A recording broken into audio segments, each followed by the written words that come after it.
രഘുപുങ്കവ വപ്പായൽ അവനമെല്ലാം ഇരിക്കുന്ന രഘുപുങ്കവൻ ഭവാന്മാരെ രക്ഷിക്കട്ടെ. ആര് രഘുപുങ്കവനോ? എന്തിനാണ് ഇത്രയധികം സംശയിക്കുന്നത്? സൂര്യകുലാലങ്കാരഭൂതനായി ദശരഥപുത്രനായി സീതാവല്ലഭനായിരിക്കുന്ന സാക്ഷാൽ ശ്രീരാമചന്ദ്രനെയാകുന്നല്ലോ ഭവാന്മാരുടെ രക്ഷയ്ക്കായി കൊണ്ട് കൽപ്പിച്ചത്. നല്ല ശിക്ഷ വഴിപോലെ ബോധിച്ചു. സാക്ഷാൽ ശ്രീരാമചന്ദ്രൻ രക്ഷിക്കട്ടെ എന്നാണ് പറഞ്ഞതെങ്കിൽ ഒട്ടും സംശയം ഉണ്ടായിരുന്നില്ല. എങ്കിലും അവണ്ണമെല്ലാം ഇരിക്കുന്ന രഘുപുങ്കവൻ എന്നല്ലോ പറഞ്ഞു കേട്ടത്. ആയതിങ്ങനെ കേട്ട സമയത്തിങ്കൽ അവസ്ഥാഭേദം കൂടെ കുറഞ്ഞൊന്ന് പ്രകാശിച്ചിട്ടുണ്ട്.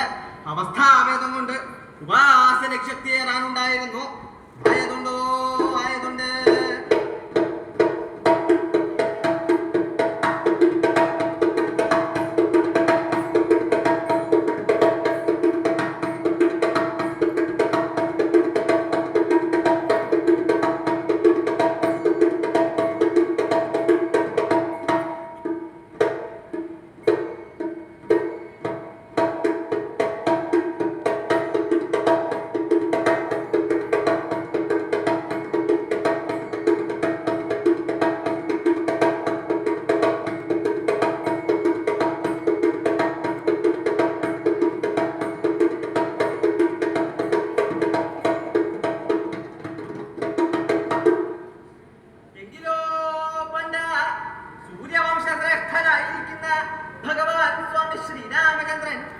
അനുജനായിരിക്കുന്ന ലക്ഷ്മണനോടും സുഗ്രീവാദി വാനരവീരന്മാരോടും കൂടെ രാവണവധത്തിനായി കൊണ്ട് പുറപ്പെട്ട് സമുദ്രം അതിക്രമിച്ച് ലങ്കയിലെ ഉത്തര ഗോപുരദ്വാരത്തിങ്കൽ സേനാനിവേശം ചെയ്ത് വർത്തിക്കുന്ന കാലത്തിങ്കൽ രാവണൻ നയജ്ഞനോ ദണ്ഡ്യനോ എന്നറിവാനായിക്കൊണ്ട് ഒരു ദൂതനെ അയക്കുക എന്ന് പ്രകാരം നിശ്ചയിച്ച് സുഗ്രീവനോടായിക്കൊണ്ട് ഈ വണ്ണം പറഭൂതം ചെയ്തു.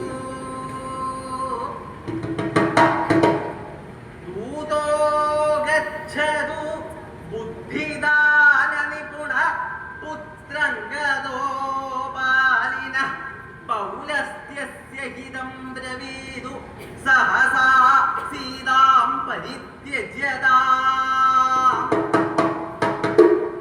രാമം തം ശരണം ഭജേ ദിവചരം സമുഷ്യതേ തന്നചേൽ നൂനം തരിഹി വിഭീഷണം ദശമുഖസ്ഥാനേ അഭിഷേച്യാമ്യഹം. ദൂത ഗച്ഛതു. ഒരു ദൂതൻ ഗമിക്കട്ടെ. സുഗ്രീവാ, ഒരു ദൂതനെ പറഞ്ഞയക്കണം. എവിടേക്ക്? രാവണന്റെ അടുത്തേക്ക്. എന്താ സുഗ്രീവാ, സംശയായോ? യുദ്ധത്തിനൊരുങ്ങി വന്നതിന് ശേഷം ഇതിനായി ഈ ദൂതനെ പറഞ്ഞേക്കണേ. യുദ്ധം അങ്ങോട്ട് തുടങ്ങിയാൽ പോലെന്നാണെങ്കില് ഇതുപോലെ ഒരു യുദ്ധം ഉണ്ടായാലുള്ള വൈഷമ്യങ്ങൾ സുഗ്രീവൻ അറിയാലോ. ഇത്ര നിരപരാധികളാ വധിക്കപ്പെട്ട, ഇത്ര നാശങ്ങളാ ഉണ്ടാവുക. അതുകൊണ്ട് കഴിയണതും യുദ്ധം ഒഴിവാക്കണം തന്നെയാണ് ഞാൻ ഇരിക്കണത്. മാത്രല്ല ഈ ദൂതനെ അയക്കാണ്ട് യുദ്ധം അങ്ങോട്ട് തുടങ്ങിയാല് വേറെ ചില വൈഷമ്യങ്ങളുണ്ട്.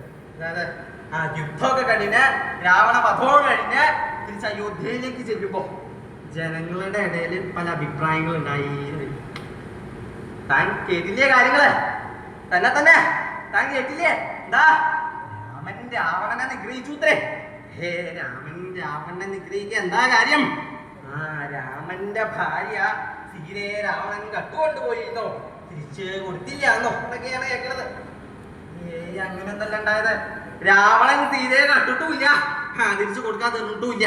പിന്നെ എന്താ ഉണ്ടായത് എന്നാണെങ്കില് രാവണൻ ഒരു ദിവസം ഇങ്ങനെ കാട്ടുകൂടെ നടക്കുമ്പോ ഒരു ഭാഗത്ത് അതിസുന്ദരിയായ സ്ത്രീയെന്ന് കരയണത് കൂടെ ആരും കാണാനില്ല. അനാഥയാണെന്ന് തോന്നി രാവണന്. ദുഷ്ടമൃഗങ്ങൾ ധാരാളമുള്ള സ്ഥലമാണല്ലോ ഈ കാട്. അവിടെ അവളെ തനിച്ചാക്കി പോരണ്ടെന്ന് കരുതി അത് അപകടമാവുന്നു തോന്നിയിട്ട് രാവണൻ എന്ത് ചെയ്തു? അവളെ കൂട്ടിക്കൊണ്ടുപോയി ലങ്കയിൽ ചെന്നിട്ട് സുഖമായിട്ട് താമസിപ്പിച്ചു. അത് സീതയാണെന്നോ രാമന്റെ ഭാര്യയാണെന്നോ എന്ന് അറിഞ്ഞിട്ടല്ല, ഏതോ ഒരു സ്ത്രീ എത്ര കണക്കാക്കിയുള്ളൂ. മാത്രല്ല ബന്ധുക്കൾ ആരെങ്കിലും വന്നാല് കൂടെ പറഞ്ഞേക്കാനും നിരീക്ഷിച്ചിരുന്നു.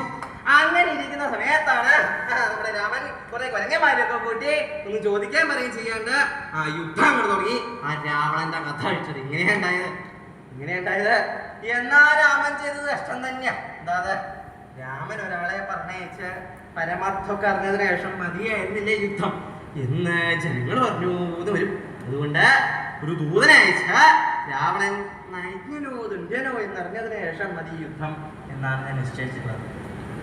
അപ്പോ ഈ ദൂതനെ അയക്കുമ്പോൾ പ്രത്യേകം ശ്രദ്ധിക്കണം. എന്താ ഈ ദൂതന്മാര് 3 വിധത്തിലാണ്. പ്രധാനായിട്ട് ഉത്തമൻ, മധ്യമൻ, അധമൻ. ഉത്തമന്മാരുടെ സ്വഭാവം എന്താ? സ്വാമി പറഞ്ഞതൊക്കെ വളരെ ഭംഗിയായിട്ടിരിക്കും. അതിന് പുറമെ സ്വാമിക്ക് ഹിതമായിട്ടുള്ള കാര്യങ്ങള് വേറെയും സ്വയം ആലോചിച്ച് ചെയ്തു എന്നൊക്കെ വരും. ഇനി അടുത്ത കൂട്ടരെ മധ്യമന്മാർ. എന്താ കേൾപ്പിച്ചതൊക്കെ വളരെ ഭംഗിയായിട്ടിരിക്കും. ഒട്ടും കൂടുകയില്ല, കുറേയില്ല. ഇദ്ദേഹമൊക്കെ മധ്യമന്മാര് പെട്ടത്. എന്താ ഇദ്ദേഹം ചെയ്ത കാര്യങ്ങളൊക്കെ അവിടെ ഭംഗിയായിട്ട് ചെയ്യുന്നുണ്ട്. ഒട്ടും കൂടുന്നുമില്ല, കുറയുന്നുമില്ല. ഇദ്ദേഹം അവിടെ ചെയ്യുന്നതുകൊണ്ടാണ് എനിക്കിവിടെ ഭംഗിയായിട്ട് ചെയ്യാനാകുന്നത്. ഇനി അടുത്ത കൂട്ടരെ അധമന്മാര്. ഈ കൂട്ടരെ നീ പ്രത്യേകം ശ്രദ്ധിക്കണം സുഗ്രീവ. എന്താ അധമന്മാരുടെ സ്വഭാവം എന്താ വെച്ചാല് പറഞ്ഞോട്ട് ചെയ്യൂല എന്ന് മാത്രല്ല, വേറെ ആര് പോയാലും നേരെയാക്കാൻ പറ്റാത്ത വിധം ഒക്കെ അപകടാക്കിയിട്ട് അങ്ങനെ വരും. ഈ അധമന്മാര് തന്നെയുണ്ട് 7 വിധത്തില്. ഏതൊക്കെയാ? പ്രശ്നവാദി ഗുരുർമൗനി വിവേക സ്തംഭമൂലക പ്രേഷക പ്രേഷകോപാണ സപ്തൈരേ സജീവാധമാ. ഇങ്ങനെ 7 വിധത്തിലാണ്. ഏതൊക്കെയാ? പ്രശ്നവാദികള്. ഈ കൂട്ടരുടെ സ്വഭാവം എന്താ വെച്ചാല് എന്തെങ്കിലും ഒരു കാര്യം അങ്ങോട്ടേക്ക് വിളിച്ചു പറയാൻ പുറപ്പെട്ടാല് ഓരോരോ പ്രശ്നങ്ങൾ പറഞ്ഞ് അത് ചെയ്യാണ്ടിരിക്കുക. ഇതാണ് ഈ കൂട്ടരുടെ സ്വഭാവം. അതെ, താൻ അത്രയിടം വരെ പോയിട്ട് എനിക്ക് അദ്ദേഹത്തിന്റെ കയ്യിൽ കുറച്ച് ദ്രവ്യം ഒന്ന് കൊണ്ടുത്തരാൻ പറ്റുമോ? ഇല്ല. പിന്നെ ഞാനിവിടെ പോയി അദ്ദേഹം അവിടെ ഉണ്ടാവോ? ഇല്ല, ഞാനിപ്പോ തന്നെ പോകണമെന്ന് നിർബന്ധമൊന്നുമില്ലല്ലോ. കുറച്ച് കഴിഞ്ഞാലും പോയാൽ പോലെ. അല്ല, ഇന്ന് സൂര്യൻ കിഴക്കാണോ ഉദിച്ചിരിക്കണേ? ഇങ്ങനെ ഓരോരോ പ്രശ്നങ്ങൾ പറഞ്ഞത് ചെയ്യാണ്ടിരിക്കുക. ഈ കൂട്ടരൊക്കെ ദൂതന്മാരായിട്ട് പറഞ്ഞയച്ചാൽ വല്ല പ്രയോജനം ഉണ്ടാവും. അപ്പൊ ഇങ്ങനെയുള്ളവരൊന്നും ദൂതന്മാരായിട്ട് പറഞ്ഞയക്കാൻ പറ്റില്ല. ഇനി അടുത്ത കൂട്ടരാണ് ഗുരു. എന്ത് ചോദിച്ചാലും തിരിച്ച് ഇങ്ങോട്ടേക്കാ പറയാ. എന്താ യജമാനന്റെ തന്നെ തിരിച്ചങ്ങോട്ട് ഉപദേശിക്ക. അടുത്ത കൂട്ടരെ മൗനികള്. എന്ത് ചോദിച്ചാലും ഒന്നും വേണ്ടില്ല, വായ തുറന്ന് ഒരക്ഷരം വേണ്ടില്ല. അതെ, താൻ അത്രയിടം വരെ പോയിട്ട് എനിക്ക് അദ്ദേഹത്തിന്റെ കയ്യിൽ നിന്ന് കുറച്ച് ദ്രവ്യം ഒന്ന് കൊണ്ടുത്തരാൻ പറ്റുമോ? അല്ല, ഇതാ പോവായില്ലേ, എന്നാ പുറപ്പെട്ടോളൂ. ഇങ്ങനെ ഇത് ചോദിച്ചാലൊന്നും ഉണ്ടില്ല. ഇദ്ദേഹത്തൊക്കെ ദൂതനായിട്ട് പറഞ്ഞിട്ടുണ്ടെങ്കിൽ വല്ല പ്രയോജനം ഉണ്ടാവും. അപ്പൊ ഇങ്ങനെയുള്ളവരൊന്നും ദൂതന്മാരായിട്ട് പറഞ്ഞിരിക്കാൻ പാടില്ല. ഇനി അടുത്ത കൂട്ടരാണ് കിമേഘ്. എന്താ ഒറ്റയ്ക്ക് ഒരു കാര്യം പറ്റില്ല, സഹായം ഇല്ലാണ്ട് ഒന്നും ചെയ്യാൻ പറ്റാത്ത ആൾക്കാരാ. അടുത്ത കൂട്ടരെ സ്തംഭമൂലകന്മാര്. എന്താ നേരെ നിന്ന് കാര്യം പറയാൻ പറ്റില്ല, അഭിമുഖമായിട്ട് നിന്ന് കാര്യം പറയാൻ പറ്റില്ല. വല്ല തൂണിന്റെയോ ചുമരിന്റെയോ മറവിലേ നിൽക്കുള്ളൂ. അടുത്ത കൂട്ടരാണ് പ്രേക്ഷകൻ. എന്താ ഇദ്ദേഹത്തോടൊരു കാര്യം പറഞ്ഞാൽ അതിന്റെ അടുത്ത ആളോട് പറഞ്ഞ് അവസാനം ഒക്കെ അപകടമാക്കും. ഇങ്ങനെ കാര്യസഞ്ചാരം ഉണ്ടാവാന്നല്ലാതെ കണ്ട് കാര്യസാധ്യം ഉണ്ടാവില്ല. ഇനി അവസാനത്തെ കൂട്ടര് ബാണ്. അതായത് പേര് പോലെ തന്നെയാ ശരത്തിന്റെ സ്വഭാവം. ഒരു കാര്യം മുഴുവൻ ഭംഗിയായിട്ട് കേൾക്കാനുള്ള ക്ഷമയില്ലേ കൂട്ടർക്ക്. അതിനു മുൻപ് ഓടൽ കഴിയും. അപ്പോ ഇങ്ങനെ സജീവാധമാ 7 വിധത്തിലുള്ള അധമന്മാരായിട്ടുള്ള സജീവന്മാരുണ്ട്. ഇവരെ ദൂതന്മാരായിട്ട് അയക്കാൻ പാടില്ല എന്നാണ്. ഇപ്പോ അയക്കണ്ടാത്ത ആൾക്കാരുടെ കാര്യം പറഞ്ഞില്ലേ.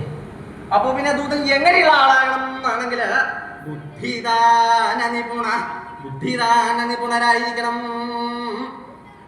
ബുദ്ധിദാനം അതെന്ത് ദാന കേട്ടുണ്ടോ? ബുദ്ധിദാനം അല്ലേ? അനവധി ദാനങ്ങൾ കേട്ടിട്ടുണ്ട്. ഭൂദാനം കേട്ടിട്ടുണ്ട്, പശുദാനം കേട്ടിട്ടുണ്ട്, അല്ലേ? കന്യാദാനം കേട്ടിട്ടുണ്ട്. ബുദ്ധിദാനം ഇങ്ങനെ കേൾക്കാത്ത ഒന്നല്ലേ? നല്ല തിരക്കടില്ല. ഇല്ലാത്തവർക്ക് കുറച്ച് കൊടുക്കണത് നല്ലതാ. ദാനം കൊടുക്കലാണല്ലോ. എവിടെയാ ബുദ്ധി കൊടുക്കണേന്ന് കേട്ടാല് അവിടെ ഒരു പാത്രമായിട്ട് ഇങ്ങനെ ചെല്ല, ധാരാളം ബുദ്ധി മേടിച്ച് പതിവായിട്ട് ഇങ്ങനെ ബുദ്ധി സേവിക്കാം. ഇങ്ങനെ ബുദ്ധി ഉണ്ടാക്കലാണ്. അതല്ല, പിന്നെയോ മറ്റുള്ളവരെ കാര്യം പറഞ്ഞ് മനസ്സിലാക്കാനുള്ള കഴിവ്, അതാണ് ബുദ്ധിദാന നിപുണത്വം. ദൂതൻ അങ്ങനെയുള്ള ആളാകണം. ഇനിയിപ്പോ ആരെയാണ് ഞാൻ ദൂതനായിട്ട് അയക്കാൻ നിശ്ചയിച്ചിട്ടുള്ളത് എന്നാണെങ്കിൽ ബാലിന പുത്ര അംഗദ, ബാലിപുത്രനായിട്ടുള്ള അംഗദനെ ദൂതനായിട്ട് അയക്കാനാണ് നിശ്ചയിച്ചിട്ടുള്ളത്. സുഗ്രീവ ഇനിയും സംശയമായി അല്ല, ഇവിടെ ഈ ഹനുമാനൊക്കെ ഉള്ളപ്പോ എന്തിനീ അംഗദനൊക്കെ ദൂതനായിട്ട് അയക്കണേ? ഹനുമാനാകുമ്പോ ബുദ്ധിയും ഉണ്ട്, ശക്തിയും ഉണ്ട്, ലങ്കയിൽ പോയിട്ടുള്ള പരിചയവും ഉണ്ട്. എന്നാ എപ്പോഴും ഈ ഹനുമാനെ തന്നെ അയച്ചാൽ അവിടെ ഉള്ളവർ എന്താ വിചാരിക്കുക, ഇവിടെ എല്ലാ കാര്യത്തിനും കൂടി കൊരങ്ങൻ മാത്രമേ ഉള്ളൂ എന്ന്. മാത്രമല്ല അംഗദനെ ദൂതനായിട്ട് അയച്ചാല് വേറെയും ചില ഗുണങ്ങളുണ്ട്. എന്താ അംഗദനെ കണ്ടാൽ അംഗദന്റെ അച്ഛൻ ഭാര്യയെ ഓർമ്മ വരും. ഭാര്യയെ ഓർമ്മ വന്നാല് രാവണന്റെ ഭാര്യയുടെ വാലം വെക്കുന്ന കാര്യം ഓർമ്മ വരും. അങ്ങനെ ഓർമ്മ വന്നാല് ബാലിയുടെ കഥ കഴിച്ച ആളെയും സ്വാഭാവികമായിട്ട് ഓർമ്മ വരും. അപ്പോ അംഗദനെ ദൂതനായിട്ട് അയക്കാനാണ് നിശ്ചയിച്ചിട്ടുള്ളത്. ഇനിയിപ്പൊ എന്താ ദൂതൻ അവിടെ പോയിട്ട് പറയേണ്ടത് എന്നാണെങ്കിൽ പൗലസ്ത്യസ്യ ഹിതം ബ്രവീതോ, പൗലസ്ത്യന് ഹിതമായിട്ടുള്ളവ പറയണം. പൗലസ്ത്യൻ ആരാ? പൗലസ്ത്യൻ രാവണൻ. ഹിതം ഇഷ്ടം, രാവണന് ഇഷ്ടമായിട്ടുള്ളത് പറയണം. ഇതിപ്പോ എന്താവും രാവണന് ഇഷ്ടമായിട്ടുള്ള കാര്യങ്ങളാ? രാവണ നന്നായി കേട്ടോ, നീ ചെയ്തത് കേമായി, അതിശായി. ആ രാമന്റെ ഭാര്യയെ കട്ടോണ്ടോന്നില്ലേ, ശേഷായി. ഇനിയിപ്പോ രാമൻ ചോദിച്ചാലും കൊടുക്കൊന്നും വേണ്ടാട്ടോ. ഇങ്ങനൊക്കെ പറയണതാണ് ചിലപ്പോ രാവണന് ഇഷ്ടം. അതാണോ പറയണത്? അതല്ല പിന്നെയോ ഹിതം ശ്രേയസ്, രാവണന് ശ്രേയസായിട്ടുള്ളവ പറയണം. എന്താ? സീതാം പരിത്യജ്യതാം, സീതയെ ഉപേക്ഷിക്കണം. കാട്ടിന്ന് കിട്ടിയതാ, അപ്പൊ വല്ല കാട്ടിലും കൊണ്ട് വിട്ടേക്കാം എന്നാണെങ്കിൽ അതുപോലെ. പിന്നെയോ തം രാമം ശരണം ഭജ, രാമനെ ആശ്രയിക്കണം. അതുവാ സമയം കിട്ടുമ്പോ ആലോചിക്കാം. അപ്പൊ വേറെ കുറച്ച് തിരക്കുണ്ട്, അത് കഴിഞ്ഞ് വേണി ഒന്ന് ആലോചിക്കാം. എന്നാ അതുപോലെ പിന്നെയോ സഹസ, പെട്ടെന്ന് തന്നെ വേണം, ഒട്ടും കാലതാമസം കൂടാതെ കൊണ്ട് തന്നെ സീതയെ രാമന് കൊടുത്ത് രാമനെ ആശ്രയിക്കണം. അങ്ങനെയൊക്കെ കൽപ്പിക്കാൻ പുറപ്പെട്ടാ ചെയ്യാൻ ഭാവില്ലെങ്കിലോ അഹം വിഭീഷണമഭിഷേഷ്യാമി, ഞാൻ ഭീഷണന്റെ രാജാവാക്കി അഭിഷേകം ചെയ്യട്ടെ. ആയിക്കോട്ടെ, രാമൻ എങ്ങനൊരു മോഹൻന്റെ രാജാവാക്കിക്കോട്ടെ. വല്ല കാട്ടിലും കൊണ്ട് രാജാവാക്കിക്കോട്ടെ. എനിക്ക് ആ ലോക്യൊന്നുമില്ല, അതിലിപ്പോ എന്നോട് ചോദിക്കാൻ വേണ്ട. രാമൻ എവിടെ അയച്ചാ കൊണ്ട് രാജാവാക്കിക്കോട്ടെ. അങ്ങനെ എവിടെയെങ്കിലല്ല പിന്നെയോ ദശമുഖസ്ഥാനേ, രാവണന്റെ സ്ഥാനത്താണ് വിഭീഷണനെ രാജാവാക്കി അഭിഷേകം ചെയ്യുന്നത്. അതായത് സീതയെ രാമന് കൊടുത്ത് രാമനെ ആശ്രയിക്കുന്നില്ല എങ്കിൽ രാവണനെ വധിച്ച് തൽസ്ഥാനത്ത് രാവണാനുജനായിട്ടുള്ള വിഭീഷണനെ രാക്ഷസ രാജാവാക്കി അഭിഷേകം ചെയ്യുന്നത്. ഇതാണ് ദൂതനോട് പോയിട്ട് പറയുന്നത്. അതുകൊണ്ട് സുഗ്രീവ അംഗദന ദൂതനായിട്ടേക്കാൻ നീ ഒട്ടും മാന്തിക്കേണ്ടാട്ടോ. ഇപ്രകാരം സുഗ്രീവനോടായിക്കൊണ്ട് അരുളി ചെയ്ത് ഭക്തന്മാരെ അനുഗ്രഹിച്ചുകൊണ്ട് ഭഗവാൻ സ്വാമി ശ്രീരാമചന്ദ്രൻ അവിടെ വർത്തിക്കുകയും ചെയ്തു. അപ്രകാരമെല്ലാം ഇരിക്കുന്ന സ്വാമി ശ്രീരാമചന്ദ്രനോ സകലവിധ ആപത്തുകളെയും തീർത്ത് ഭഗവാന്മാരെ രക്ഷിക്കട്ടെ.